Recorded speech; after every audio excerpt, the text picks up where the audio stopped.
Start कर रहे हैं और first series for freshers quality coaching academy का एक already series for the coming MDK test हमने कंडक्ट किया हुआ था, लेकिन वो रिपीटर सेशन के लिए था। फॉर यू फ्रेशर्स ये पहला सीरीज है, तो first series first test physics discussion start करते हैं। हमारे फिजिक्स पोर्शन में जो पहला क्वेश्चन है वो है 127 नंबर क्वेश्चन में क्या है। Are you ready? Be quick please.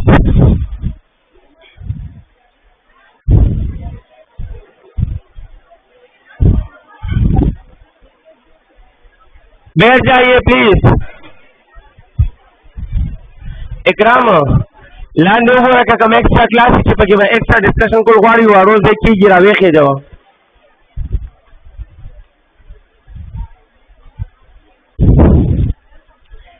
अच्छा dear students, question number 127 please. If two vectors A and B are such that their addition magnitude and subtraction magnitudes are equal, then what will be the angle between them? Let me prove it diagrammatically. आप अच्छी तरह जानते हो कि answer of the question is 90 degree and option don't talk please.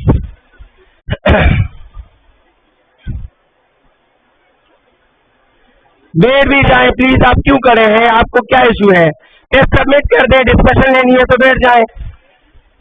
Answer is 90 degree and the option is option C. What is the reason how we can say that option C या 90 is correct? तो हम हर option को apply कर लेते हैं। पहला option है 0 degree, तो 0 डिग्री पे a प्लस बी और a माइनस बी हम प्लॉट कर लेते हैं, पता चल जाएगा। फर्स्ट करो ये वेक्टर ए है, फर्स्ट करो ये वेक्टर ए है। अब 0 डिग्री पे इसके साथ दूसरा वेक्टर प्लॉट करें, तो 0 डिग्री पे जब मैं दूसरा वेक्टर प्लॉट करूंगा प्लस बी, तो देखो ए के साथ प्लस बी मिलाया तो जो टोटल एरो बनता है that total arrow is A plus B. लेकिन अब माइनस बी लेना है तो माइनस बी तो उल्टा होता है बी का। अगर मैं इस बी को पकड़ के उल्टा कर दूं तो ये a के साथ माइनस बी मिल गया, तो आप देखो a प्लस बी तो नॉन जीरो आ रहा था, इतना बड़ा एरो आ रहा है, लेकिन a के साथ माइनस बी मिला दो तो वही पॉइंट पर करो फिर मिला तो a माइनस बी जो है a माइनस बी कुछ और बना है या जीरो या नल बना है। इसका मतलब है कि जब 0 डिग्री पे हम प्रोसेस को ऑपरेट करते हैं तो a प्लस बी का जवाब अलग आता है और a माइनस बी का जवाब अलग आता है। डोंट वरी, ऑप्शन बी से आप और अच्छे समझ जाओगे। ऑप्शन बी क्यों गलत है, रीजन क्या है why option B is wrong? तो मैं आपके सामने 45 डिग्री पे a प्लस बी और a माइनस बी दोनों मालूम कर लेता हूं। आप देखिए, फर्स्ट करो ये वेक्टर a है, अब मैं 45 डिग्री पर इसके साथ b वेक्टर बना रहा हूं। यहाँ 45 डिग्री अंदाजतन बना ले तो देखो ये वेक्टर b, मैंने a के साथ वेक्टर b को 45 डिग्री पे प्लॉट किया तो मुझे यहां से यहां तक जो वेक्टर मिलेगा, आप जानते हैं resultant is always from the starting point two the end point, don't talk please. तो यहां से यहां तक ये रिजल्टेंट है और ये रिजल्टेंट है a का प्लस b का, क्योंकि a के खोपड़ी पर क्या ड्रा हुआ है, b ड्रा हुआ है। तो जब a को b के साथ मिलाते हो you will always get a plus b। अब मुझे इसी डायग्राम में a माइनस बी चाहिए, तो आपका आंसर सिंपल सी बात है, a के साथ प्लस बी मिलाते हो तो a प्लस बी, a के साथ माइनस बी मिलाओगे तो it will be a minus B. अब माइनस बी मीन b का उल्टा, b का अपोजिट, तो मैं इस वेक्टर b को बिल्कुल अपोजिट मिला लेता हूं इसके साथ। अगर वो प्लस बी था तो ये माइनस बी है, a के साथ प्लस बी मिल गया तो हमें a पास a प्लस बी दे गया। अब a के साथ मैंने माइनस बी मिला दिया, तो अब यहां से लेकर यहां तक ये जो वेक्टर मिल रहा है ये क्या है, a माइनस बी। और आप साफ साफ दिख रहे हो कि 45 डिग्री क्यों गलत है, क्योंकि 45 डिग्री पर a प्लस बी ज्यादा आ रहा है और a माइनस बी, लेकिन ये फरमा रहे हैं ऐसा एंगल ढूंढो जिस पर जितना जवाब a प्लस बी से आता है उतना ही जवाब a माइनस बी से भी आता है।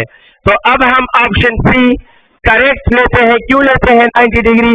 तो देख लो, मैं 90 डिग्री को करेक्ट क्यों कर रहा हूं, क्योंकि मैंने जनाब बनाया ये वेक्टर ए, वेक्टर ए बनाया, अब मैं एग्जैक्ट 90 पर इसके साथ बी मिलाता हूं। तो मैं जब एग्जैक्ट 90 पर बी मिलाऊंगा तो जनाब ए के साथ प्लस बी मिलाने से जो वेक्टर बनता है उस वेक्टर को हम ए प्लस बी कहते हैं। लेकिन अब इसी जगह माइनस ए माइनस बी चाहिए, तो कहो सर ए के साथ प्लस बी मत मिलाओ, ए के साथ क्या मिला दो, ए के साथ माइनस बी मिला दो। जब आप ए के साथ माइनस बी मिलाओगे तो ए के साथ B A plus B, A के साथ minus B, the vector is called A minus. तो अब देखो आंखों से नजर आ रहा है कि जितना ए प्लस बी बन रहा है तकरीबन उतना ही ए माइनस बी भी बन रहा है। अगर अंदाजे आपके ठीक नहीं और आप अंदाजों पे यकीन ना करो और मुझसे कहो सर इसमें 0.1 फर्क का हो सकता है, अंकों से तो 0.1 डिटेक्ट नहीं होता, मुझसे कहो सर ऐसा भी तो हो सकता है कि ए प्लस बी 10 सेंटीमीटर हो फर्क करो और ए माइनस बी 10.1 सेंटीमीटर हो, तो आंखें तो दोनों को सेम अंदाजा देंगी, लेकिन ये तो इक्वल नहीं है, तो मैं इसको इक्वल भी कर सकता हूं। देखो ये वाला साइड दोनों ट्राइंगल में क्या है, कॉमन है, इधर एंगल क्या है और इधर क्या है, तो एक साइड दोनों ट्राइंगल में कॉमन, एक एंगल दोनों में बराबर, और जितना ये होगा उतना ये भी, क्योंकि ये नेगेटिव वेक्टर्स है और नेगेटिव वेक्टर के मैग्नीट्यूड सेम होते हैं। तो साइड एंगल साइड पास्टुलेट से ये पूरा ट्राइंगल इस ट्राइंगल के कांग्रुएंट है और कांग्रुएंट ट्राइंगल्स के सारे साइड्स आपस में बराबर, समझ आ गई है। लिहाजा ए प्लस बी का साइड और ए माइनस बी का साइड बिल्कुल बराबर आए हैं, लेकिन किस एंगल पे बराबर आए हैं, 0 डिग्री पे ए प्लस बी ज्यादा था, ए माइनस बी कम था, 45 पे ए प्लस बी ज्यादा था, ए माइनस बी कम है। एग्जैक्ट 90 डिग्री पर अगर ए प्लस बी 100 बनेगा तो ए माइनस बी भी 100 बनेगा, ए प्लस बी 10 बनेगा तो ए माइनस बी भी। तो इसलिए क्वेश्चन नंबर 127 का सही जवाब क्या है, ऑप्शन सी है। अच्छा, हमारा नेक्स्ट क्वेश्चन है question number 128 for you dear students. Definitely 0 के लिए ए प्लस बी ज्यादा होगा और ए माइनस बी कम होगा। मैं आपको 3 रिजल्ट लिख के देता हूं, अगर आप ये याद रखो, इन प्रूफ से दूर रहना चाहते हो तो ये 3 रिजल्ट याद रखो कि A plus B will be greater than A minus B when angle is less than 90। 0 degree, 1 degree, 2 degree, 3 degree, 4 degree up to 89 degree. आप ए प्लस बी और ए माइनस बी प्लॉट करें, ए प्लस बी ज्यादा होगा और ए minus B कम होगा। Eight 90 degree ए plus B का जवाब और ए माइनस बी का जवाब बराबर आते हैं, लेकिन अगर एंगल 90 हो और जनाब वाला ए प्लस बी कम होने लगता है, कम आता है ए माइनस बी से अगर एंगल ग्रेटर देन 90 दे रहे हो। When angle is greater than 90, दो वेक्टर के दरमियान 90 से ज्यादा ए माइनस बी ज्यादा, दो वेक्टर के दरमियान 90 से कम ए माइनस बी कम, एग्जैक्ट 90 तो ए प्लस बी और ए माइनस बी बराबर। अब भी नहीं समझे हो तो जाके एडिशन और सब्ट्रैक्शन को अच्छी तरह पढ़ के अगली टेस्ट में आ जाइएगा, समझ गए हो। 128 please. Using directional analysis which pair of physical quantities is different than the others, यानी वो ऑप्शन बताओ डियर स्टूडेंट्स जो बाकी ऑप्शन से मिलता जुलता ना हो। तो option A torque and force, both are vectors. Option B impulse and impulsive force, both are vectors. Option C electric and electric potential, both are scalars. और momentum and velocity, both are vectors. तो आपने क्या सीखा, ए में भी vectors है, B में भी वेक्टर्स है, डी में भी वेक्टर्स है, सिर्फ सी में स्केलर्स है। और ये वो कह रहे हैं कि वो ऑप्शन बताओ जो बाकी ऑप्शन से मुख्तलिफ हो। तो कौन सा मुख्तलिफ हुआ, ऑप्शन सी मुख्तलिफ हुआ, क्योंकि सी में सब क्या है शाबाशे, ऑल स्केलर्स है। हमारा 129 का क्वेश्चन चल रहा है। 129 फरमाता है two parallel vectors are, two parallel vectors are. तो जब वेक्टर पैरेलल होते हैं तो आप जानते हो कि पैरेलल पे एक लफ्ज की पाबंदी लगी है। पैरेलल हमें सिर्फ ये श्योरिटी देता है कि इनका सिर्फ डायरेक्शन क्या होना चाहिए, इनका सिर्फ डायरेक्शन सेम होना चाहिए। डायरेक्शन सेम होने की ये बात कंपल्सरी है, यानी सिर्फ कंपल्सरी है कि डायरेक्शन सेम हो। मैग्नीट्यूड इसमें ऑप्शनल है, मैग्नीट्यूड सेम हो या ना हो इससे फर्क नहीं पड़ता। What is compulsory in parallel vectors, इनका डायरेक्शन सेम हो। तो अब मैं आपके सामने दो पेयर ऑफ वेक्टर ड्रा कर रहा हूं। ये दो वेक्टर है, देख रहे हो, ये दोनों वेक्टर क्या है शाबाश, पैरेलल है बट नॉट इक्वल, क्योंकि इक्वल के लिए ये शर्त भी है कि मैग्नीट्यूड भी सेम हो, लेकिन इनका मैग्नीट्यूड सेम नहीं है, तो they are not equal but direction same है, दे आर पैरेलल। हमने क्या सीखा कि all equals will always be parallel but all parallel will not always be equal. तो अब ऑप्शन की तरफ आते हैं। जब वेक्टर दो पैरेलल हो तो कहा गया है they will be equal vector, जरूरी तो नहीं है। आप देख रहे हो ये पैरेलल है लेकिन इक्वल नहीं है, तो ऑप्शन ए गलत है। ऑर्थोगोनल, जनाब जो पैरेलल होते हैं वो ऑर्थोगोनल होते ही नहीं, वो ऑर्थोगोनल वो होते हैं जो परपेंडिकुलर हो, पैरेलल तो सेम डायरेक्शन में होते हैं।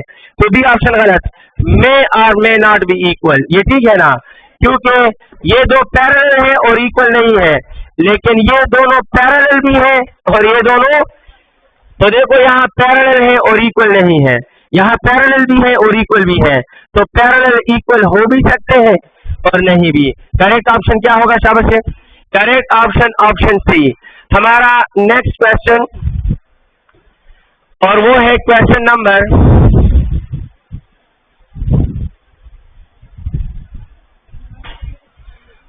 130। We are dealing 130 the vector product of two collinear vectors। तो डियर स्टूडेंट्स, आप मुझे पहले ये बताओ कोलिनियर वेक्टर्स किसे कहते हैं?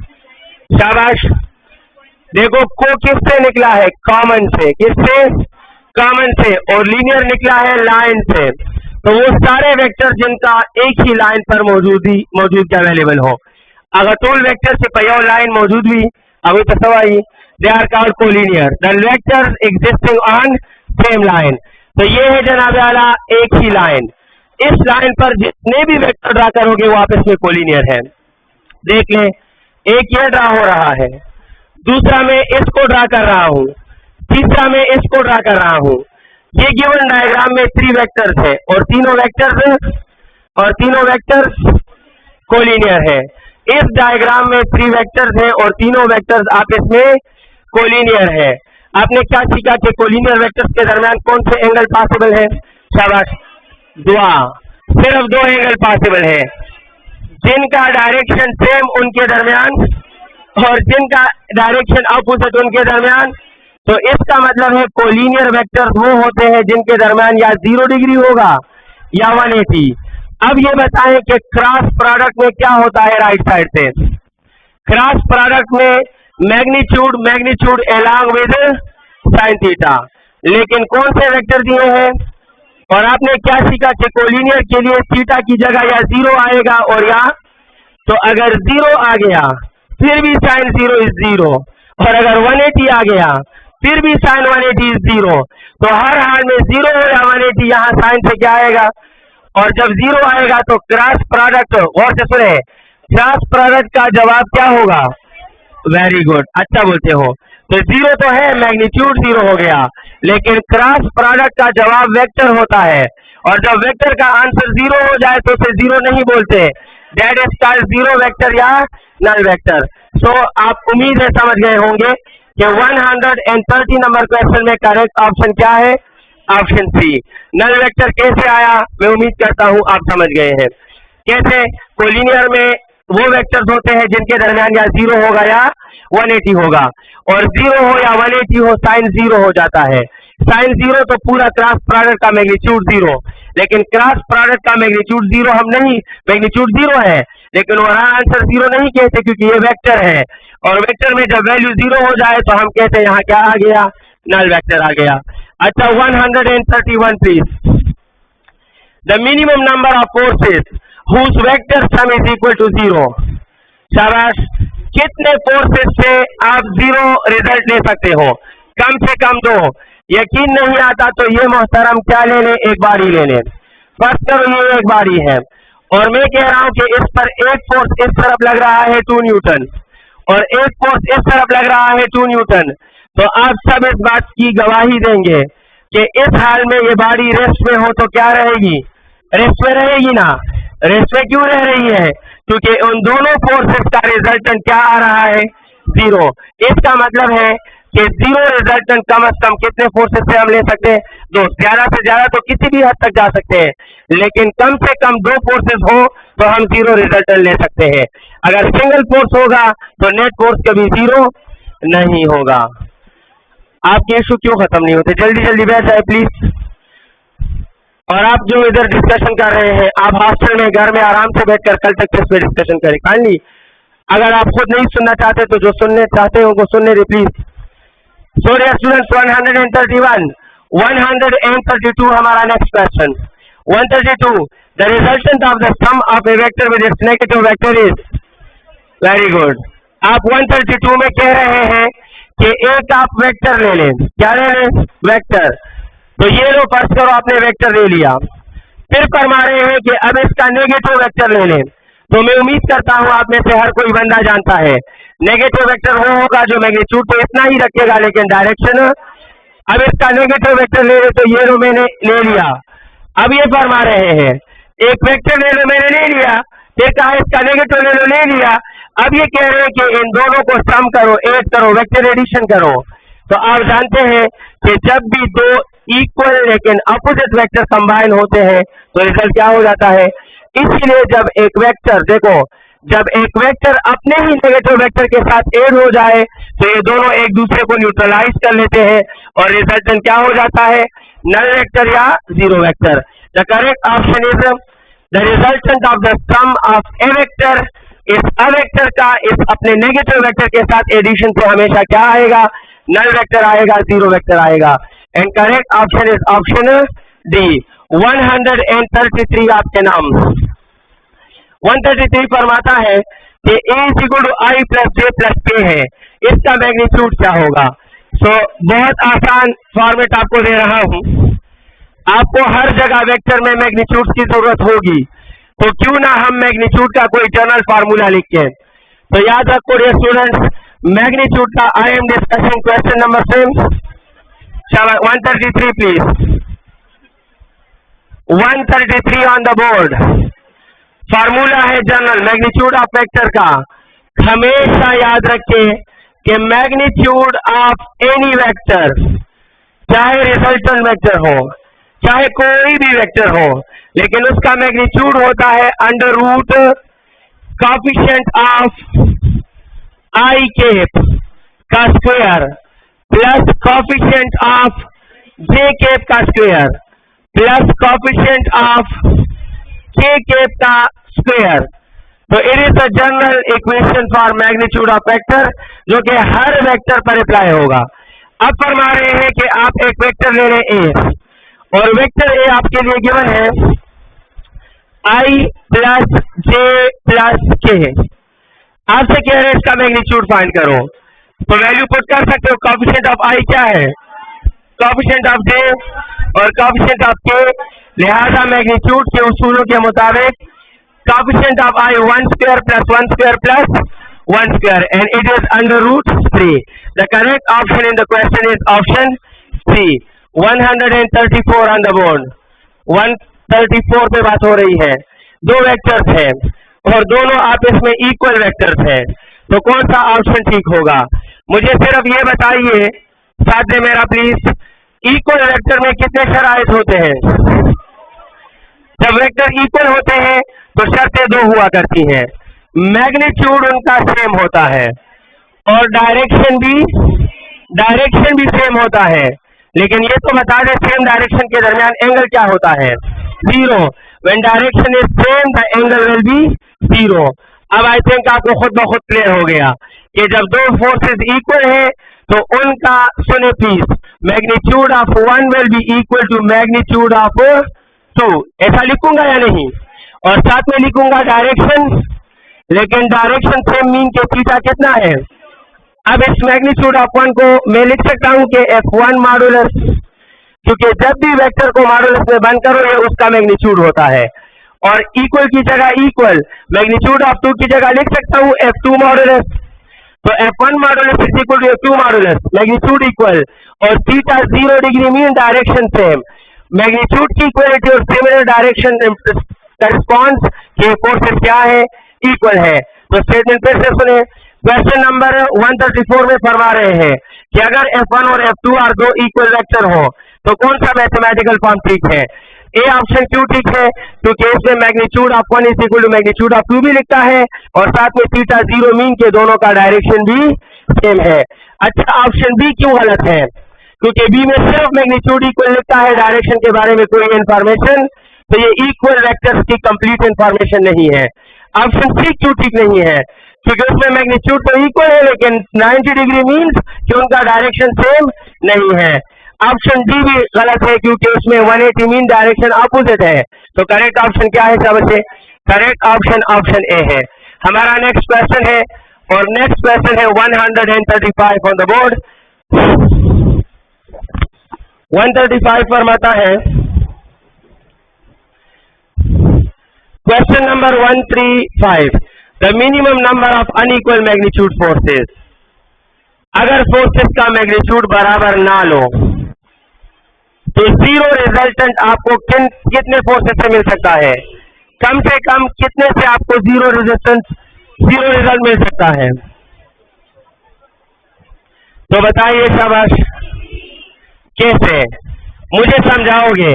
ऐसे देखिए प्लीज, आप कहेंगे सर रिजल्टेंट के जीरो होने का एक ही लॉजिक है और एक ही लॉजिक ये है, गौर करें प्लीज, कि हेड ऑफ लास्ट वेक्टर, आखिरी वेक्टर का head must join the tail of first. जब तक आखिरी वेक्टर का हेड पहले वेक्टर के टेल तक नहीं पहुंचता तब तक रिजल्टेंट नॉन जीरो होता है। तो जीरो रिजल्टेंट के लिए यह जरूरी है कि जिस मुकाम पर फर्स्ट वेक्टर का टेल हो उसी मुकाम तक आखिरी वेक्टर का हेड आ जाए। अब दो वेक्टर से हम कोशिश करते हैं, तो आप फरमाएंगे कि सर दो वेक्टर से जीरो रिजल्टेंट ले सकते हो, मुमकिन है, लेकिन इक्वल मैग्नीट्यूड की यह शर्त हटा दो। कैसे? मैं नहीं समझता, आप समझा रहे हो। आप कहें सर फर्स्ट करो, ये फर्स्ट वेक्टर है, ये फर्स्ट वेक्टर है, कौन सा वेक्टर है? फर्स्ट। किसी भी तरफ ले लो, मुझे क्या, मुझे जीरो रिजल्टेंट चाहिए। तो कहोगे सर जीरो रिजल्टेंट के लिए आखिरी वेक्टर को यहां वापस आना पड़ेगा। तो अगर मैं कहूं कि मैं तो यह इसके साथ ही दूसरा वेक्टर मिलाकर इधर खत्म कर देता हूं, तो देखो the tail of first and the head of last join हो गए और इस वक्त रिजल्टेंट क्या हो गया और कितने वेक्टर से हो गया? दो से। तो आप कहें सर रुक जाएं, बेशक दो से रिजल्टेंट जीरो हो जाता है लेकिन इनका मैग्नीट्यूड तो आपने सेम लिया और क्वेश्चन में कहा है कि मैग्नीट्यूड सेम, इसका मतलब है कि वापसी पे मैं दूसरे का मैग्नीट्यूड इतना नहीं लूंगा। तो जब मैं इसका मैग्नीट्यूड इतना नहीं लूंगा क्योंकि शर्त रखी है कि मैग्नीट्यूड को अनइक्वल रखना है, तो फर्स्ट करो मैं इसको यहां खत्म करूंगा, या ज्यादा लूं या कम लूं, लेकिन उतना नहीं लूंगा। उतना नहीं लूंगा तो दो वेक्टर से यहां नहीं पहुंचूंगा। तो अब मुझे इसके साथ तीसरे वेक्टर को ऐड करना पड़ेगा। कुछ समझ आ गई है? तो अब जब तीसरा वेक्टर ऐड करूंगा तभी लास्ट वेक्टर का हेड और फर्स्ट वेक्टर का टेल जॉइन होते हैं। तो रिजल्टेंट तीनों के लिए होने के लिए कितने दरकार हुए? 1, 2 और 3। क्यों? क्योंकि मैग्नीट्यूड सेम। अगर मैग्नीट्यूड की शर्त हटा दो और मैं आपसे कहूं इस स्टेटमेंट को मॉडिफाई करूं और मैं कहूं कि the resultant can be zero why how many minimum vectors, तो आंसर 2 होगा क्योंकि मैग्नीट्यूड की शर्त नहीं है, आप एक इतना ले लो दूसरा उतना ही वापस ले लो, रिजल्टेंट जीरो हो जाएगा। लेकिन जब मैं कहूं अनइक्वल मैग्नीट्यूड तो फिर कम से कम 3 दरकार होंगे, फिर कम से कम मैग्नीट्यूड की शर्त ना हो तो इसका आंसर क्या होगा? 2 होगा, और मैग्नीट्यूड की शर्त हो तो फिर आंसर क्या होगा? 3 होगा। Very good. हमारा नेक्स्ट क्वेश्चन है, इसमें करेक्ट ऑप्शन क्या है? 135 में डियर स्टूडेंट्स ऑप्शन बी ठीक है। Okay, let me solve 136 for you. फरमा रहे हैं कि vector A is equal to aXi plus ayj किस क्वाड्रेंट में है? Very good. A vector A is equal to aXi plus ayj। मैंने देखा है बहुत स्टूडेंट्स को, सिर्फ आपके फायदे की फर्स्ट टेस्ट है तो इससे समझा रहा हूं। अभी हाथ में आपके बहुत कुछ है तो आपकी मर्जी है 3 महीने बाद खुद को कैसे पाना चाहते हो, हमेशा का बर्बाद या हमेशा का आबाद, वो फैसला आपके इस फोकस पे करेगा। तो गुस्सा या खफगान पर अगर स्टूडेंट राजी कि अगर बाहर ताता हुई कि वेक्टर पर टिकीम न पोएंगम और जब फर्स्ट करो वेक्टर पढ़ा रहे हो तो भी उसका ध्यान 100% होता ही नहीं कि सर कह क्या रहे हैं। या एमसीक्यू साहब यहाँ साल में ऑलरेडी ऐसे स्टूडेंट्स बैठे हैं जो नॉन स्टॉप अपनी जनरल बातें कर रहे हैं, तो वो भी कल मुझे कहें कि सर वेक्टर मुश्किल है और नहीं आ रहा, तो आई थिंक उनको ऐसा कहने का भी हक हासिल नहीं है। जब आप ध्यान ही नहीं दे रहे हो कि क्वेश्चन कह क्या रहा है, सोल्यूशन हो कैसे रहा है, तो ये वेक्टर कोई तो बनो उस बेला वही खुदा से जहन किया इल्हाम खुदा से आपके जहन में ऑपरेट होगा, क्रिएट होगा। भाई चीज को तवज्जो दोगे, उसे सीखोगे, तो तवज्जो दोगे, फोकस करोगे, तो आपके जहन में क्लियर होगा। जब आप उधर बैठ के दो बंदे आपस में नाम बातें और मैं पूरी डिस्कशन करूँ, आप आखिर में कहो सर मुझे तो एक क्वेश्चन की समझ नहीं आ रही, वेक्टर के साथ क्या करूँ, तो मैं कहूंगा जनाब वेक्टर का चैप्टर के पेजेस ले लेना, गर्म पानी में उसको शामिल कर लेना, बॉयल कर लेना, पी लेना, टेस्ट में आपके सारे क्वेश्चन ठीक होंगे। A vector is equal to X I plus A Y J, ये एक वेक्टर है। किस क्वाड्रेंट में है? एक्स कंपोनेंट भी पॉजिटिव है और वाई कंपोनेंट भी। When both the components are positive the vector exist in first quadrant है स्टूडेंट, और फर्स्ट क्वाड्रेंट में ऑप्शन ए सही है। हमारा next question 137 the sum of two vectors is maximum when the vectors are. तो आपको मैं शॉर्ट फॉर्म बताता हूं, एडिशन में आपने डेफिनेटली सीखा होगा, आपने एडिशन ऑफ वेक्टर पढ़ा है, तो ये मुमकिन ही नहीं है कि आपको मॉडरेट रिजल्टेंट, मिनिमम रिजल्टेंट और मैक्सिमम रिजल्टेंट का पता ना हो। My dear students, question number same दिखाना 137 ऑन बोर्ड। फर्स्ट करो हमारे पास टू वेक्टर्स हैं और उनसे हम रिजल्टेंट बनाते हैं, तो there are 3 categories of the resultant. ये रिजल्टेंट मिनिमम भी हो सकता है, ये मॉडरेट भी हो सकता है, और ये मैक्सिमम भी हो सकता है। मिनिमम ये तब होगा जब ये दोनों एक दूसरे को सबसे ज्यादा बर्बाद करेंगे। क्या करेंगे? जब दो वेक्टर एक दूसरे को हद दर्जा बर्बाद कर दे तो रिजल्टेंट मिनिमम रह जाएगा, और अगर दोनों वेक्टर फुली सपोर्ट करें मैक्सिमम, और अगर कुछ पॉइंट्स में बर्बादी हो, कुछ में आबादी हो, तो रिजल्टेंट ना मैक्सिमम होगा ना अब वेक्टर की बर्बादी, उनका कैंसलेशन है। क्या है? तो जनाब मिनिमम रिजल्टेंट तब होगा जब मैक्सिमम कैंसलेशन होगा। क्या होगा? जितना ज्यादा वो एक दूसरे को कैंसिल करेंगे उतना रिजल्टेंट कम से कम रह जाएगा, और मिनिमम कैंसलेशन मैक्सिमम के लिए डायरेक्शन क्या होना चाहिए? अपोजिट होना चाहिए, और अपोजिट डायरेक्शन मीन के एंगल क्या हो? तो आपने सीखा कि जब 180 डिग्री होगा रिजल्टेंट विल बी मिनिमम, क्योंकि उनका कैंसलेशन उरूज पे होगा। अब एंटी पैरेलल 180 कौन से होते हैं? बस शॉर्ट फॉर्म याद हो गया कि सर एंटी पैरेलल होंगे, रिजल्टेंट मिनिमम होगा। क्यों होगा? मैंने लॉजिकल बताया, डायग्रामेटिकली नहीं बताया। अब रिजल्टेंट मैक्सिमम कब होगा? मैक्सिमम तब होगा जब इसमें मैक्सिमम सपोर्ट होगा और कैंसलेशन नाम की कोई चीज नहीं होगी, और कैंसलेशन वहां बेन हो जाती है जहां डायरेक्शन सेम हो जाता है, और सेम डायरेक्शन मीन्स के एंगल क्या है, और जीरो मीन के वेक्टर आर। तो आपने 4-5 छोटी बातें सीखी कि वेक्टर पैरेलल होंगे तो रिजल्टेंट क्या होगा, क्योंकि इनका सपोर्ट मैक्सिमम होगा और कैंसलेशन नाम का भी नहीं होगा। समझ आ गई है? और मॉडरेट रिजल्ट क्या होंगे? तो आप समझदार हैं कि वेक्टर ना एंटी पैरेलल हो और ना पैरेलल हो, क्योंकि एंटी पैरेलल मैक्सिमम कैंसलेशन देते हैं और पैरेलल मैक्सिमम सपोर्ट देते हैं, लेकिन जो ना पैरेलल हो ना एंटी पैरेलल हो तो वो दरमियान में किसी भी एंगल पर होते हैं 180 और 0 के अलावा, तो वो ना फुल सपोर्ट कर सकेंगे और ना फुल कैंसल, तो उनका रिजल्टेंट मिनिमम से ज्यादा होगा लेकिन मैक्सिमम से, और उसे क्या बोलते हैं? Moderate resultant. मॉडरेट के लिए शर्त है कि the angle will B 1 degree से लेकर 189 डिग्री तक। इसमें कोई भी एंगल आ जाए तो आपको रिजल्ट जी,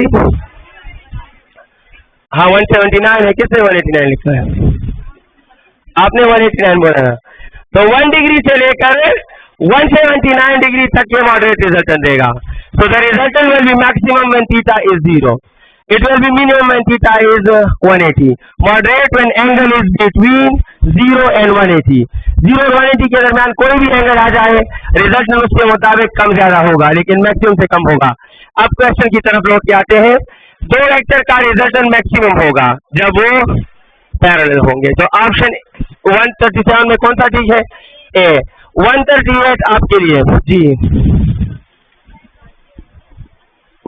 डायग्रामेटिकली मैं ड्रा कर लूंगा रेशियो, लेकिन ये तो टॉपिक बन जाएगा, मैं तो डिस्कशन कर रहा हूं जी। मिनिमम नहीं, मैक्सिमम नहीं आता। ये वेक्टर ए 8 का मतलब है कि अगले इसके सर पे बनाओगे, एडिशन का मतलब यही है। और दूसरा पैरेलल इसी डायरेक्शन में है ये, तो रिजल्टेंट हमेशा स्टार्ट से एंड तक होता है, ये मैक्सिमम रिजल्टेंट है। अब जब एंटी पैरेलल है तो इसको वापस बनाओगे तो रिजल्टेंट छोटा रह जाएगा, किसी और तरफ होगा तो रिजल्टेंट मैक्सिमम से कम है और मैक्सिमम मिनिमम से ज्यादा है। हर तरह के होते हैं, डायग्राम से एक्सप्लेन होता है, लेकिन प्रोसेस में जब आप टॉपिक पढ़ते हो तब एक्सप्लेन होते हैं। आगे बढ़ते हैं please. 2 forces of magnitude 20 Newton and 10 Newton एक पॉइंट पर एक्ट करते हैं, कौन सा उनका रिजल्टेंट नहीं हो सकता? अच्छी बात है, मैंने स्केच बनाया है। आपसे फरमा रहे हैं 138 में कि जनाब एक वेक्टर का मैग्नीट्यूड 20 है, दूसरे का मैग्नीट्यूड 10 है, तो बताओ कौन सा can not be the resultant? Resultant की वैल्यू नहीं हो सकती। तो मेरे ख्याल में अब सब समझदार हैं, आप समझते हैं कि सर जो मिनिमम से कम होगा वो हराम होगा, समझ आ गई है? इम्पॉसिबल कौन सा होगा? जो मिनिमम से कम होगा, और जो मैक्सिमम से ज्यादा होगा वो भी। और आप जानते हैं कि मैक्सिमम मीन सिंपल एडिशन और मिनिमम मीन सिंपल सब्ट्रैक्शन। तो आप इन दो वैल्यूज की मिनिमम मैक्सिमम मालूम करो।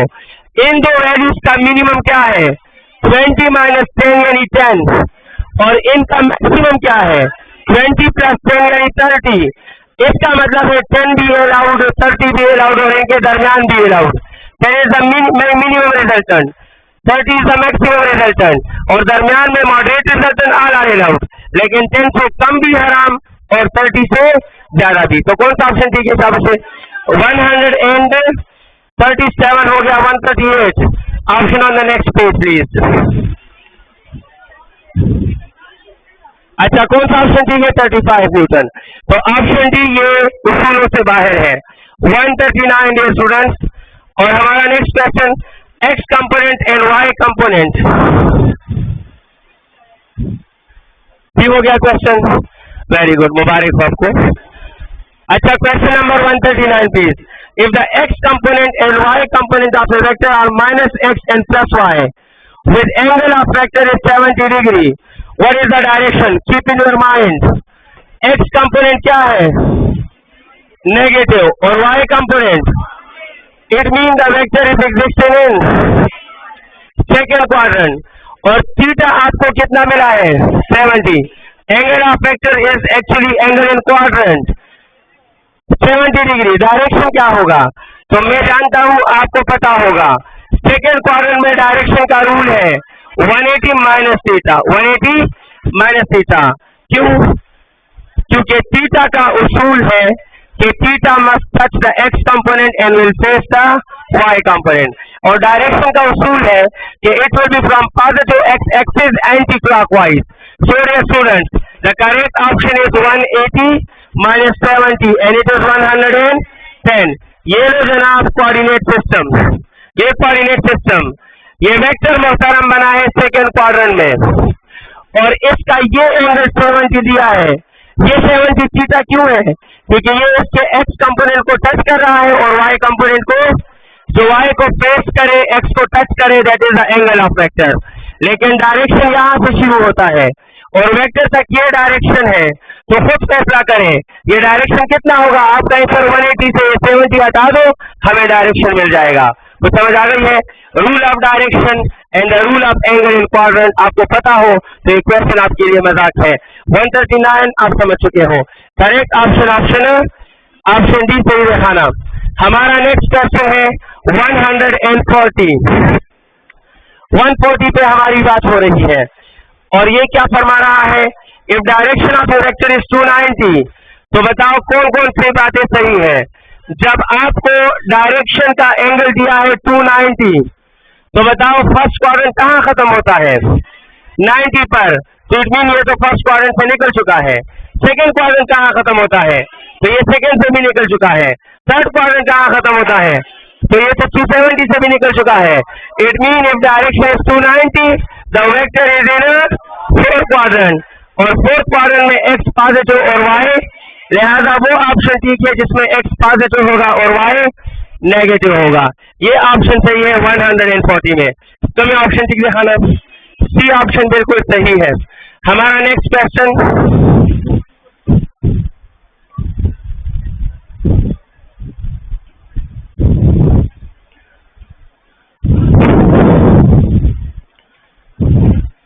(141) ऑन द बोर्ड। फरमाया जा रहा है if the magnitude of a vector is 13 newton, तो मैग्नीट्यूड ऑफ वेक्टर इज 13, लफ्ज लिख के अच्छे हैं। What will be its Y component, हमें इसके वाई कंपोनेंट की तलाश है, जबकि इस मोहतरम वेक्टर का एक्स कंपोनेंट कितना है? 5। उम्मीद करता हूं आपको एक इक्वेशन मालूम होगा, और वो होता है magnitude of vector is equal to under root X component का स्क्वायर प्लस वाई कंपोनेंट। कहां पढ़ा है equation? Rectangular components of vector, the first mathematical equation in the topic of rectangular components of vector, के vector का अपना जाती magnitude उसके X component का स्क्वायर प्लस वाई कंपोनेंट का स्क्वायर अंडर दी। तो ये फरमा रहे हैं कि magnitude of vector is 13, X component is 5 and Y required है। तो taking square on both hand sides, and 13 का स्क्वायर 169, स्क्वायर स्क्वायर रूट खत्म हो गए, तो 25 प्लस वाई स्क्वायर, 25 इधर आएगा तो 169 minus 25 is equal to y square. ये इसके बराबर है, इसके बराबर है, एक ही बात है। तो y square is equal to 169, 144 आता है। Taking root on both and side and Y component will be 12, and the correct option is C सही है। हमारा नेक्स्ट क्वेश्चन 142। दो वेक्टर्स हैं, एक का मैग्नीट्यूड 8 है और दूसरे का 6 है, परपेंडिकुलर है बेचारे। The resultant of the vector magnitude जो है वो क्या होगा? तो याद रखिए व्हेन थीटा इज 90 डिग्री। बताओ how many equations are there to find the resultant? शाबाश। दुनिया के हर रिजल्टेंट को मालूम करने के 4 रास्ते हैं। वेक्टर 1 प्लस वेक्टर 2, बोले शाबाश। Vector 1 plus when they are parallel, vector 1 minus vector 2 when they are anti-parallel, and vector 1 square plus vector 2 square under root when they are perpendicular, and vector 1 square plus vector 2 square plus 2 times vector 1 vector 2 cos of theta under root when angle is neither 0 nor 180 nor 90। अगर कोई आम angle होगा तो v1 square plus v2 square plus 2v1 v2 cos of theta under the root। तो चाही तो कहते थे या एंगल 0 दोनों को जमा करो, या एंगल 180 दोनों को सब्ट्रैक्ट करो, या 90 पाइथागोरस थ्योरम, और या कोई और एंगल तो v1 square plus v2 square plus 2v1 v2 cos of theta under the root। तो बताओ किस कैटेगरी में है क्वेश्चन? पाइथागोरस थ्योरम, क्योंकि एक दोनों वेक्टर के दरमियान एंगल 90 है। Vector 1 is 8 and vector 2 is, so the resultant will be obtained via the third approach of resultant। The first approach of resultant is v1 plus v2, the second is v1 minus v2, the third is v1 square plus v2 square under root, and the fourth generalized is v1 square plus v2 square plus 2v1 v2 cos of theta under the root। ये 4 फार्मूले दुनिया का हर resultant of 2 vector आपको फराहम कर सकते हैं। तो आप लिखिए शाबाश, v1 square plus v2 square resultant is equal to 8 square plus 6 square. जहां तक मैं जानता हूं इससे कंबाइन 100 आता है, and the answer is 10 while the option is, option बची खाना सी होगा। 143 आपके नाम क्या फरमा रहा है? वी हैव 2 वेक्टर्स, ठीक है, what is the angle between them? अब यहाँ कुछ बच्चे डॉट प्रोडक्ट यूज करेंगे, अच्छा करेंगे, आंसर तक पहुंच जाएंगे, लेकिन बहुत फार होंगे। समझ आ गई है? समझ आ गई है ना? सही बात है। ये वैल्यू ऐसा है कि 4 square plus 4 square under root, फिर 5 square plus 5 square under root, फिर जाकर उसका एंगल मालूम करना टेंजेंट या कॉस से इम्पॉसिबल विदाउट कैलकुलेटर। लेकिन जो वेक्टर के कॉन्सेप्ट समझता है उसके लिए ये क्वेश्चन 10 सेकेंड का है बिना सोल्यूशन के। और मैं उम्मीद करता हूं यहाँ बैठे हुए बहुत से स्टूडेंट जानते हैं कि कैसे सॉल्व होता है। वेक्टर ए आपको दिया है 4i + 4j और वेक्टर बी आपको दिया है 5i +। अब 3 तरह के बच्चे होंगे जो बातें ज्यादा करेंगे, वो जब इस क्वेश्चन को हकीकत में फेस करेंगे आंखें बंद करेंगे, अक्कल बक्कल बम्बे बोर 80 90 पूरे 100 से निकला धागा, चोर पकड़ के भागा और वो सेट कर देंगे। समझ आ गई है? उनको इनाम मिलेगा 24 घंटे बाद, ये सच है। दूसरे कैटेगरी के जो स्टूडेंट होंगे जिन्होंने किताबें और टीचर की बातें हो और फिक्र से सुनी होंगी, बोला कम होगा सुना ज्यादा होगा, लेकिन बेचारे थोड़ा कॉन्फिडेंस लेवल कम हो, कॉन्सेप्चुअल डेप्थ नहीं ले रहे, याद करें, मेमोराइज कर रहे हैं, मेहनत बहुत कर रहे हैं, मेमोराइजेशन करें, वो कहेंगे कि सर ने तो कहा था कि जब भी दो वेक्टर आ जाए एंगल मालूम करना हो तो डॉट प्रोडक्ट ले लो। तो वो फरमाएंगे कि sir a dot B 4i + 4j डॉट 5i + 5j। फिर वो a b cos थीटा से रिप्लेस कर लेंगे, इसकी अलग वैल्यू मालूम करेंगे, मैग्नीट्यूड ए अलग, इसकी अलग शिफ्टिंग कैलकुलेशन, फिर काज इनवर्स। और हो सकता है हिम्मत हार जाए jadi क्वेश्चन होराने 15 मिनट ज्यादा है तो ये क्वेश्चन लोरिम खराब मल्टी फ्री दी और वो अक्कल बक्कल वाला रास्ता इख्तियार कर ले, नेगेटिव मार्किंग तो नहीं है तो किस्मत जरूर आजमाइएगा। अब ये भी जो है इनकी मेहनत जाया हो रही है, बाद में आराम और इत्मीनान से वेक्टर के टॉपिक्स में बातें समझी होंगी, वो ऐसे 10 मिनट में सोचेगा, वो कहेगा कि जनाब क्लास में हाँ ऐसा है ऐसे है चंगा 10 सेकेंड मैं सिर्फ चेक कर रहा था कि आप जाग रहे हो या सो रहे हो, तो 10 सेकेंड कह रहा हूँ। वो कहेगा जनाब कि हमने क्लास में सीखा था, हमने प्रोसेस में सीखा था, टॉपिक्स में सीखा था कि जब दोनों पॉजिटिव तो फर्स्ट क्वाड्रेंट और जब आई और जे की वैल्यू इक्वल हो तो मिड क्या होगा। तो ये मोहतरम vector mid of first quadrant में है और ये बेशरम वेक्टर भी मिड ऑफ फर्स्ट क्वाड्रेंट है, ऐसा है ना। ये भी दोनों पॉजिटिव तो फर्स्ट क्वाड्रेंट, ये भी दोनों पॉजिटिव तो फर्स्ट क्वाड्रेंट, समझ आ गई है। और इसका भी x और y बराबर, इसका भी x और y बराबर, तो दोनों मिड ऑफ फर्स्ट क्वाड्रेंट में है। और जब दोनों मिड ऑफ फर्स्ट क्वाड्रेंट में है तो दोनों पैरेलल है, और जब दोनों पैरेलल है तो एंगल क्या है वो समझ आ गई है। अब तीनों स्टूडेंट में फर्क तो होना चाहिए ना। अब ये जो पहला अक्कल बक्कल वाला है ये बाद में क्या कहता है, कसम दे पाकिस्तान की ओर से चमुम टिकने दे, जातुल जुल्म दे, जातुल मिलाऊ दी, ऐसा ही बोलते हैं। अच्छा क्या होगा शाबाश, आंसर क्या होगा? Correct answer is 0। आप इसको प्लॉट कर सकते हो रे स्टूडेंट, आप प्लॉट करके देख लो, आगे आपके काम आएगा। देखो ये 1 step 2 step 3 step 4 step 5 step 6 step वगैरह। सिमिलरली 1 2 3 4 5 6 y, देखो ये y है ये x है। अब पहला वेक्टर ड्रा करो, i के डायरेक्शन में कितने स्टेप जाओ, तो 1 2 3 4 ये लो। फिर उसी वेक्टर में j के डायरेक्शन में कितना जाओ, 1 2 3 4 ये लो। तो दोनों से कॉमन पॉइंट इधर आएगा, मैं काफी रफ ड्रा कर रहा हूं, फिर भी इंशाल्लाह आपको धोखा देने में कामयाब हो जाऊंगा। तो ये लो जनाब, ये हमारा वेक्टर a है जो 4i + 4j है। अब इसी तरह 5i + 5j को ड्रा करें, तो 5 step along x axis 1 2 3 4 and ये है, और फिर 5 स्टेप अलोंग y एक्सिस तो ये है। तो इस मोहतरम वेक्टर का फाइनल लोकेशन डिस्टेंस ये है। अब ऑरिजिन से ही वेक्टर ड्रा होते हैं, तो इसी लाइन में आपका ये वेक्टर ड्रा होगा। It mean both are the vectors are 100% parallel, same direction, so angle between them is क्या। आप घर जाएं तो ये मेथड जरूर अप्लाई करें और कैलकुलेटर इस्तेमाल करें, आपको यहाँ भी 0 मिल जाएगा, समझ आ गई है। Any how the best way solution is always beneficial. Question हल करना काफी नहीं है, कितनी आसानी से सॉल्व करोगे दैट इज आल्सो इम्पोर्टेंट। सो 144 जाहिर है बस मेथड आपने सीखा, हर एक को ड्रा करो, आपको एंगल मिलता जाएगा।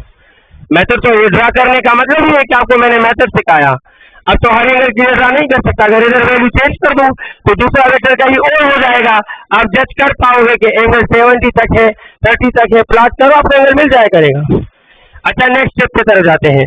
144 please. Vector in third quadrant has magnitude of 10 units. Magnitude of x is 6, what will be the magnitude of 5? तो भाई मैग्नीट्यूड ऑफ वेक्टर कितना है? 10। x कंपोनेंट का 6 और y का मैग्नीट्यूड आपसे चाहिए। बिल्कुल सेम क्वेश्चन, आप जानते हो magnitude of vector is x component का स्क्वायर प्लस y कंपोनेंट का स्क्वायर अंडर दी। आप मैग्नीट्यूड की जगह क्या पुट करोगे? 10, x की जगह क्या पुट करोगे? 6, y स्क्वायर मालूम करो and you will get y कितना आएगा? आप सॉल्व जरूर करें, you will get 8। Correct option of 144 क्या होगा? C होगा। 145 फॉर यू डियर स्टूडेंट। ये क्या होगा? When vector A is 4i minus 2j and vector B is 7i plus 2j, what is the magnitude of B minus A? तो solve कर रहे हैं, वेक्टर A क्या है जनाब वाला? 4i minus 2j। Vector B क्या है सामने? That is 7i plus 2j। You have to find what B minus A। तो B की जगह B लिखो, A की जगह A लिखो, ऑपरेट करो। B माइनस A में 7i से 4i माइनस करोगे तो 7i माइनस 4i क्या हो जाएगा? 3i और 2j minus minus 2j। Very good. अक्सर वालों ही करता था कैंसिल शी। कैंसिल तब होंगे जब 8 करोगे। आप सब्ट्रैक्ट कर रहे हो तो सब्ट्रैक्शन आपका इस सब्ट्रैक्शन को पॉजिटिव कर देगा। तो 2 माइनस माइनस 2 मीन्स 2 प्लस, तो यहाँ क्या आएगा?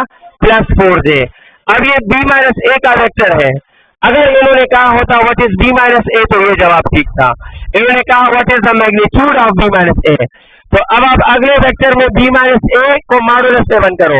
मॉडुलस मीन के आप मैग्नीट्यूड ले रहे हो और magnitude means coefficient of i का स्क्वायर प्लस कोएफिशिएंट ऑफ, तो 3 square plus 4 square and the answer is 9 plus 16 25 root answer is 5।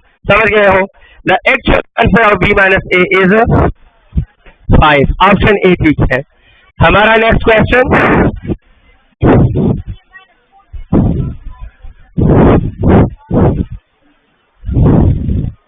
इधर देखो, ये क्या है? 2j क्या है? आप क्या कर रहे हो? बोलो ना साहब, कौन सब्ट्रैक्शन क्या कर रहे हो? इनको बोलने दो ना, आप बोलो सब्ट्रैक्शन। हाँ, ये 2j मैंने लिखा, फिर सब्ट्रैक्शन है, सब्ट्रैक्शन लिखा और इसमें अपना माइनस 2 भी है। तो अब बताओ 2j minus minus plus 2j तो क्या बनता है? 4j। एक माइनस 4 है जो आप कर रहे हो, एक माइनस उधर ऑलरेडी मौजूद है, दोनों माइनस मिलकर क्या हो जाएंगे? माइनस माइनस प्लस हो जाते हैं। हमारा नेक्स्ट क्वेश्चन है 146। 146 फरमा रहा है what is the direction of given vector. तो गिवन वेक्टर का डायरेक्शन लेना है। मैं उम्मीद करूंगा आप आंसर तक पहुंचे हैं। आपको वेक्टर थर्ड क्वाड्रेंट में दिया और ये वाला एंगल आपको कितना दिया? डायरेक्शन आप बता सकते हो आसानी से अगर आपको डायरेक्शन का रूल पता हो। The rule of direction is you have to consider the angle from positive x axis and anticlockwise. So let me plot it. Positive x axis से रवाना हो जाए और एंटी क्लॉकवाइज आते जाए। ये जो शेडेड एंगल बना रहा हूं ये पूरा एंगल इस वेक्टर का, क्योंकि डायरेक्शन में 2 रूल्स ओबे करने हैं, पॉजिटिव एक्स एक्सिस से एंटी क्लॉकवाइज। अब खुद फैसला करो ये कितना है। तो आप फरमाएंगे कि सर अगर ये 70 है तो ये वाला कितना होगा, क्योंकि क्वाड्रेंट में टोटल कितना होता है? क्वाड्रेंट में 90, तो अगर एक तरफ 70 तो दूसरी तरफ। अब ये डायरेक्शन मेरे साथ गिनो, यहां से यहां तक, फिर और फिर, तो द आंसर इज 200। समझ आ गई? The direction of the given vector is exactly 200। Correct option 146 क्या होगा? दैट इज ऑप्शन सी ठीक है। 147 for you. The x component of a vector is -2 and its y component is +2. The direction of vector is, तो देखो x component -2 है और y component +2 है। आपने इस पे लॉजिक यूज करना है। ये बताओ कौन सा क्वाड्रेंट है प्लीज? सेकेंड क्वाड्रेंट है, क्योंकि x नेगेटिव y पॉजिटिव। और सेकेंड क्वाड्रेंट में कहां पे है? मिड में, क्योंकि x और y की वैल्यूज जब x और y के वैल्यूज बराबर हो तो वेक्टर मिड ऑफ क्वाड्रेंट में होता है, और जब वो मिड में होता है तो मिड का थीटा क्या होता है, क्वाड्रेंट के मिड का एंगल क्या होता है 45। लेकिन मुझे तो डायरेक्शन चाहिए, और आपने पढ़ा है कि direction in second quadrant is 180 minus theta, तो 180 minus 45, the answer is 135। The correct option is 135, और ऑप्शन डी ठीक है।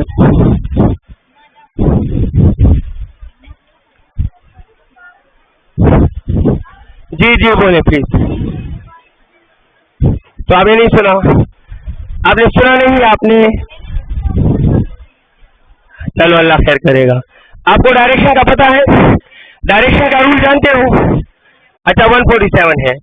एक्स कंपोनेंट क्या दिया है और वाई कंपोनेंट क्या दिया है? तो जब एक्स पास हो वाई एक्स नेगेटिव वाई पास हो, कौन सा क्वाड्रेंट होगा? सेकेंड क्वाड्रेंट में डायरेक्शन क्या होगा, 90 से ज्यादा होगा और 180 से कम होगा।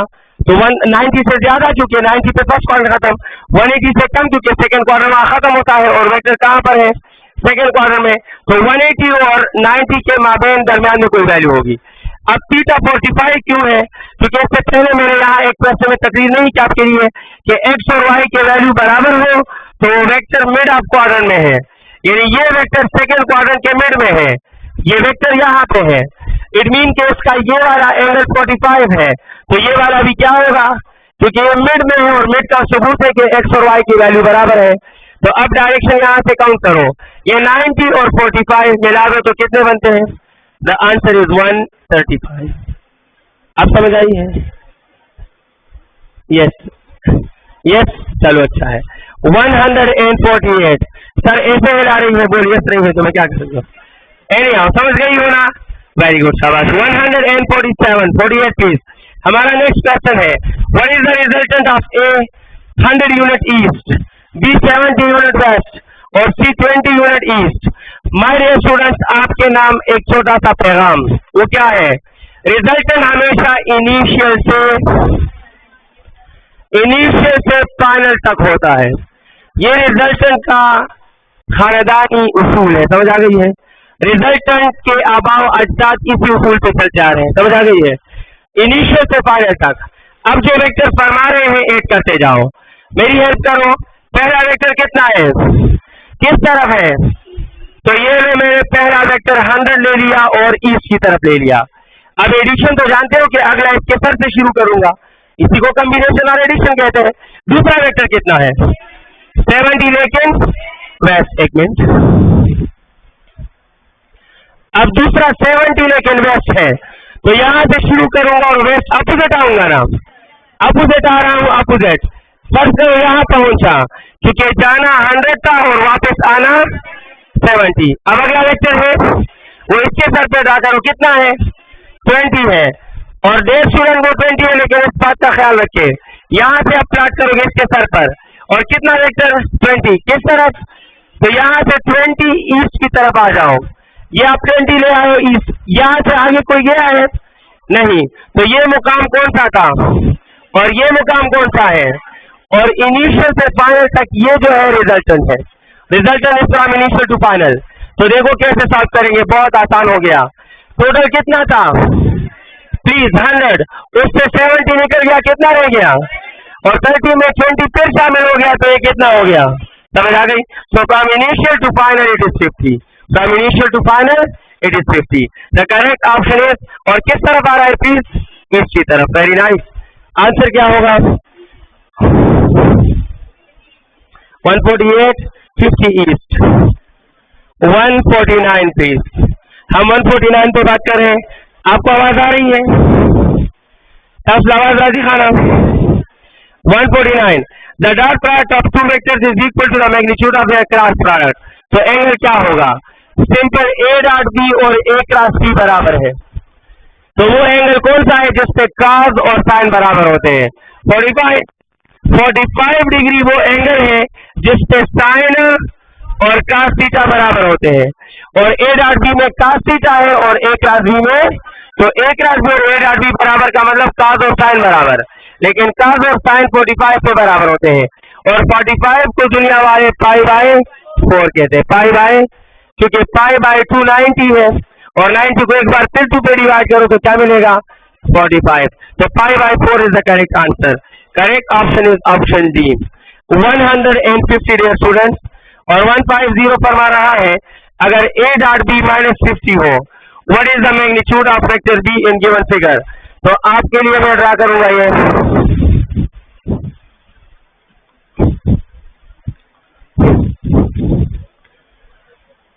150 हमें दो वेक्टर्स मिले हैं और डायग्राम आपके सामने है। यहाँ एंगल में 120 a की वैल्यू है 10। आपसे फरमा रहे हैं कि b कितना होगा। अगर इस डायग्राम में a डॉट b का आंसर क्या है माइनस 50, तो हम कैसे सॉल्व करेंगे, बहुत इजी है। हम कहेंगे a डॉट b होता है ab cos theta is equal to minus 50। a की वैल्यू क्या आएगा, तो जनाब a dot b is ab cos theta और स्क्वायर है तो a स्क्वायर b स्क्वायर का square. a cross b is ab sin theta, square है तो a square b square sin square theta. a square b square common ले लें तो आपको मिलेगा cos स्क्वायर थीटा प्लस और cos square theta plus sin square theta 0 होता है ना, 1 होता है। तो that is equal to a square and the answer is a square and b square. Correct option is option D होगा हमारा next question. और नेक्स्ट क्वेश्चन है 151। दाखा खबरी कबूल खा 152 dear students, what is the correct vectorial form of torque। तो torque जो है बताओ स्केलर है या वेक्टर है। टॉर्क एक वेक्टर है और वेक्टर डॉट से नहीं आता क्रॉस से आता है। तो टॉर्क का किधर गया, आर डॉट एफ गलत, आर एफ गलत, ना डॉट ना क्रॉस गलत, R cross F cross product. Vector है तो it must be equal to कौन सा product, it must be equal to cross product. So dear student option जो है 152 ऑप्शन सी। 153 आपके नाम क्या फरमा रहा है, vector along y axis will passes. भाई जो y एक्सिस पर होता है उसका x कंपोनेंट नहीं होता और जो x एक्सिस पर होता है उसका y कंपोनेंट नहीं होता। देखो ये क्वाड्रेंट है, जो वेक्टर ना x पर हो ना y पर हो तो उसका x कंपोनेंट भी बनता है और उसका, लेकिन जो वेक्टर खुद y पर हो उसका x नहीं बनता और जो खुद x पर हो उसका y नहीं बनता। तो फरमाया है कि एक वेक्टर y एक्सिस पर है तो उसका कोई x कंपोनेंट नहीं होगा। ऑप्शन ए ठीक है। 154 the maximum resultant of 120 10 and 30।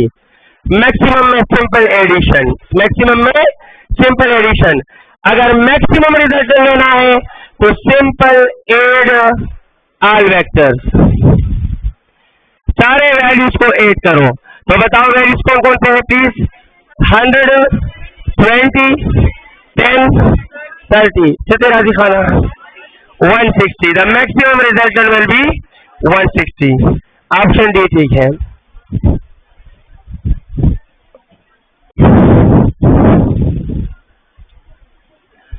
हमारा नेक्स्ट क्वेश्चन है 155 ऑन द बोर्ड। फरमा क्या रहा है, when angle between vector is phi their resultant will be. Very good. देखो थीटा आपको पाई दिया और पाई की पहचान है किसकी, और मैंने स्टार्टिंग क्वेश्चन में कितना एक्सप्लेन कर दिया कि जब 180 डिग्री हो तो वेक्टर में मैक्सिमम कैंसलेशन हो जाती है और मैक्सिमम कैंसलेशन से रिजल्टेंट क्या रह जाता है, मिनिमम रह जाता है। So when angle is pi the resultant will be minimum. Correct option D होगा। 156 डियर स्टूडेंट्स, 156 फरमाएगा negative vectors are always oriented at an angle of. Negative का मतलब है अपोजिट डायरेक्शन और अपोजिट डायरेक्शन मीन के एंगल क्या होगा, opposite direction mean the angle will be 180। 156 किस तरह दिखाना सी। 157 on the board. Vector A 3i plus 3j plus 3k है, इसका मैग्नीट्यूड क्या होगा। तो कितनी बार कहा कि magnitude is equal to root coefficient of i का square plus coefficient of j का स्क्वायर प्लस कोएफिशिएंट ऑफ, तो 3 square plus 3 square plus 3 square. So rational magnitude 9 plus 9 plus 9 27 under the root. जाते राजी का नाम स्टॉप है क्या? that's away। मैं रीड कर रहा हूँ। हाँ तो उसमें क्या है? 27 3 multiply by 9 and the root of 9 is 3 under root 3। तो है ना 27 रूट है ना, ये 27 रूट सेम है ना, इसमें क्या है? करेक्ट ऑप्शन है ये student 3 under root 3। Correct option क्या होगा? 157 में बी है। 158 if we have a vector f1 we can write it as, leave it। आप जानते हैं कि वेक्टर हम लिखते हैं मैग्नीट्यूड along with, अब आपको पढ़ाया गया होगा, बताया गया होगा, सिखाया गया होगा कि वेक्टर के लिए हम लिखते हैं सिंबल और ऊपर एरो। इस मैग्नीट्यूड के लिए हम लिखते हैं सिर्फ सिंबल और डायरेक्शन के लिए लिखते हैं सिंबल ऊपर केप। जानते हो ना? For direction symbol cap, for magnitude सिर्फ symbol, for vector symbol arrow. अब अगर वेक्टर f1 है तो f1 वेक्टर का मैथमेटिकल फॉर्म क्या होगा? तो वेक्टर के लिए f1 के ऊपर एरो, मैग्नीट्यूड के लिए f1 और डायरेक्शन के लिए f1 के ऊपर केप। अगर ये ऑप्शन में है तो ठीक है। मैं ऑप्शन देखना चाहता हूँ प्लीज। 158 तो f is equal to f arrow, गलत है ना? सेकेंड f एरो है, f केप है, गलत है। तो f is equal to f cap arrow गलत है। तो कौन सा ओबे हो रहा है? ऑप्शन डी बिल्कुल ठीक है। पहले वाले पे एरो है, इसके बाद मैग्नीट्यूड वाला सिर्फ f है और फिर डायरेक्शन वाले के ऊपर केप है। तो कौन सा ऑप्शन ठीक है? सब से ऑप्शन डी। 1 1 1 लगाओ ना लगाओ, सिंबल ठीक होने चाहिए। वेक्टर के लिए ऊपर एरो, मैग्नीट्यूड के लिए ऊपर कुछ भी ना हो और डायरेक्शन के लिए ऊपर क्या हो? केप। सिंबल तो कुछ भी हो सकता है। 159 तुम ठीक है खाना लो। 158 में कौन सा ठीक है? डी ठीक है। 159 वेक्टर ए और वेक्टर बी दिए हैं, ए माइनस बी का मैग्नीट्यूड बताओ। तो वेक्टर ए मैं लिख लेता हूं, चलो 30i 30j 30k। Vector B 29i 29j 29k। पहले a माइनस बी बताओ, तो आपका उत्तर i को i से j को j से k को सब्ट्रैक्ट करो। तो 30 माइनस 29 1i, 30 माइनस 29 1j और 30 माइनस 29। तो अगर ये कहते what is a minus B, ये वेक्टर जवाब होता। इन्होंने कहा मैग्नीट्यूड बताओ, तो a minus B modulus magnitude का वही कॉन्सेप्चुअल फार्मूला आज पहले क्वेश्चन से मैंने आपको बताया था। कोएफिशिएंट ऑफ i का square plus coefficient of j का स्क्वायर प्लस कोएफिशिएंट ऑफ, तो 1 square plus 1 square plus 1 square under root 3। Correct option under root 3 है और करेक्ट ऑप्शन है जनाब डी। स्टॉप है खाना। अच्छा हमारा नेक्स्ट क्वेश्चन है